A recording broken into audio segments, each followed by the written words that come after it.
The desert island from Evil Genius. I've dubbed this base Evil Lair Alpha. I just made that up. And just some strategy that I've learned through trial and error that maybe others will find useful.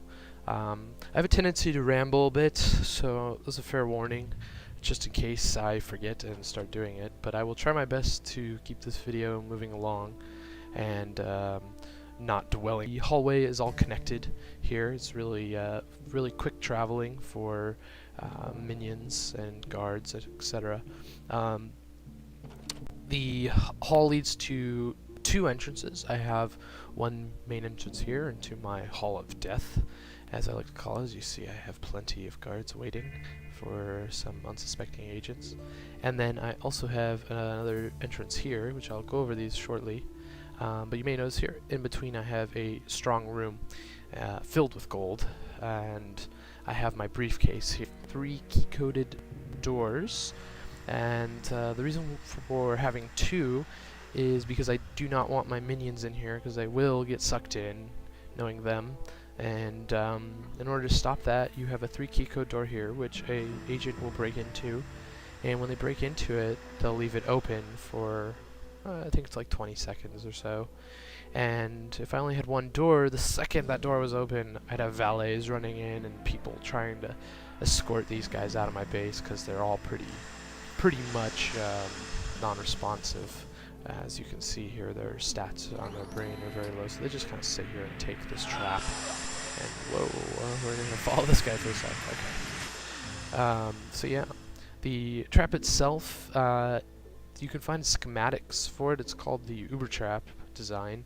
Schematics can be found online, but it all has to do with putting these wind turbines here and having entrance, which is pretty cool. So I rarely have to deal with agents in my base anymore. It still does happen, of course, but definitely not as much as it used to. So yeah, let's enter my base. I have 2 key-coded security doors here. This is just a little deterrence for agents. If they make it past the first one, they hopefully will turn around before hitting the second one. But if they make it through, I have a pretty secured hallway here, which is all on 4 key-coded security setting, which gives me a guard at every door placement. And if the agents try to break into any of these doors, I have a camera system watching their every move and alerting everyone in this hallway and those in my barracks and armory as well, which we'll get to later. One of the downsides of having security guards here is that their stats tend to lower. He might be new on duty, but yeah, this guy, for instance, has probably been here for a while. His attention stat is pretty low. So one thing I do is put a staff room here to help alleviate that deficiency in attention stats. You see, I have one of my guys training up his attention stat right now, so that's good. And yeah. Oh, one other thing, the alert status. I have him on stand down right now. When I put him on alert, they actually get stressed a bit, and their stats lower, which is not good for this hallway, because they're already a little stressed as it is, standing guard for long periods of time.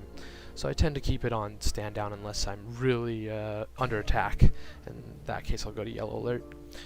So yeah, after this hallway, they enter in through here and into my armory and my freezer combined room. And well, let me just pull out here so you can see this. You notice that the very front of my base is all security. I have my Uber Trap running here, and I have my security hallway here. The only thing, make it kind of like a wall. I had to, you know, build it like this, put one here, and then put one there, and I left this spot open, and then I put another rifle rack here. So when the freak came to go outside, I essentially just double-clicked him so he stopped, and that guy made a really funny hand gesture when I double-clicked him. Hold on. Okay, he's not going to do it again. That was weird. You may want to rewind that and see what he was doing. That was kind of X-rated. So yes, I double-click on the freak, he would stop, and I would move a rifle rack and close him in from behind and in front. And so he was essentially trapped in this little makeshift wall of rifles. And eventually he went in here and I locked him up and sold off the rifle racks that I didn't need because everyone in my base was totally freaking out that I had just cut them off from the outside world. So yeah, that may help you guys if you're going to try this Uber trap and you need to capture your freak.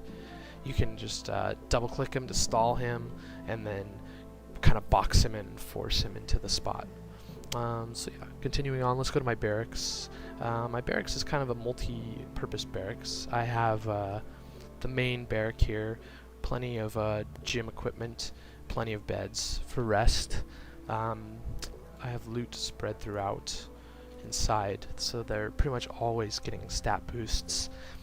It's a really good idea to have your loot evenly spaced and in areas where minions will be, so their stats. Any problem out here in this hallway, everyone in the barracks is going to be coming to help, which is great because that's all I have. After this point in my base, there are no more speakers, no more security systems, so that minions that are busy working, training, researching, they don't get called and stop what they're doing. I want them to continue.